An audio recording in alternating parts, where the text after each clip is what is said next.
Apa, kaixo, bai arratsaldeon guztioi. Bueno, badira 10 urte piraten ibilbideari ekin geniola, eta antzokia ikusi besterik ez dago konturatzeko ze tamaina hartu duen, ez? Mugimendu honek. Eta milaka eta milaka izan zeate urte guztia hautan zehar gurekin bat egin dezuenak, eta esan dezakegu jai herrikoi parte hartzaile euskaldun eta parekidek baia toki berezi bat daukatela gure hiriaren bihotzean. Eta arrakasta hau ikusita, komunikazio taletikan ikusi genuen mugimendu honen historia kontatzeko beharra zegoela, ez? Eta hortikan sortu zen, dokumentala egitearen ideia. Eta, hasiera baten, ideia izan zen, egitea bakarrikan piraten mugimendura mugatuko zen dokumental bat, baina gero ikusi zen, gauza zabalago bat egin zitekela, eta aurrekariak ere kontatu zitezkela, ez? Izan zitekela Donostiko jai herrikoien mugimendua kontatuko zuen dokumental bat, eta horri ekin genion.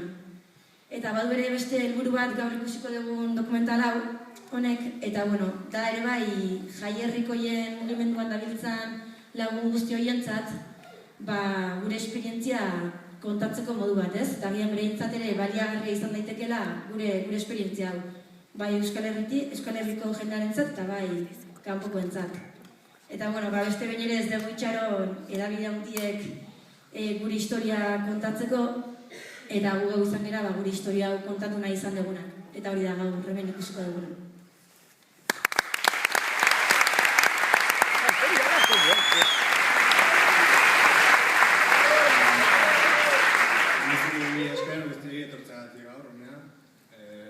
Ikusiko ez duten nagoen bi urte egon gara jotakela ginean, eta egia esan lan handia izan da, eta gure merezi du. Irudi pila bat artxibokoak izan dira, eta lana azkenean ostea historioa piratena kontatzeko ez da erresa izan, baina lortu dugu elkarrezketen bidez, eta ikusiko ez dut.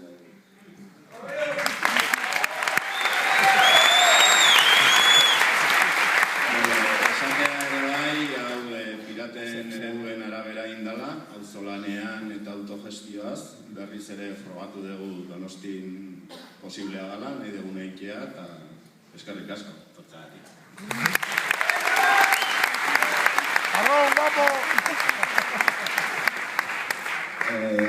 Boganek hasieran azaldu duenaren hildotik edo, aipatzea ere bai,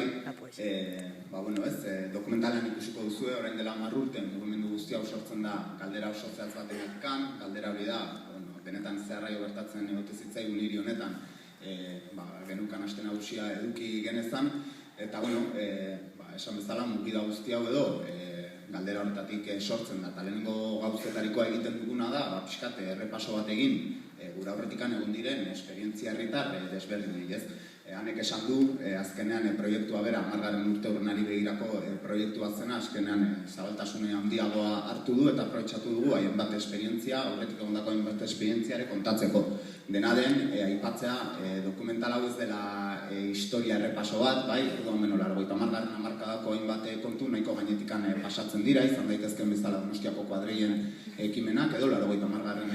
urteko hamarkada hasieran, Bixigu jauna eta herri komisioaren inguruan egon zirenak, ez? Nahi hau izan dugu, batez ere sakondu 80. hamarkadako esperientziarekin, gure ustez, benetako eredu interesgarria edo hori zelako, ez? Baina, aipatzea, 10 urte guzti hauetan edo, landu dugula historiaren kontu hori, igual gaurko saioan edo, batzuek faltan botako duzuen guzti hori, ez?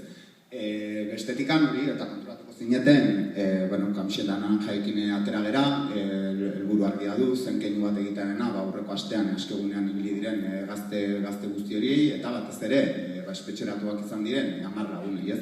10 diot, aztu egin zaigulako dezentetan, baina, atzo bertan, Naikari Aranjuezeko gartzelan aurkeztu zen, eta berekin batera, hilabete oso gutxiko aurra sartu zen, ez? Orduan guztira 10 dira espetxeratuak izan direnak, eta hasieran txalo zaparra batekin egin diogu ongi etorria 10 gazte horien, 10 pertsona horien senidei, eta emanaldi hasi aurretikan, eskatuko genuke beste txalo zaparra bat,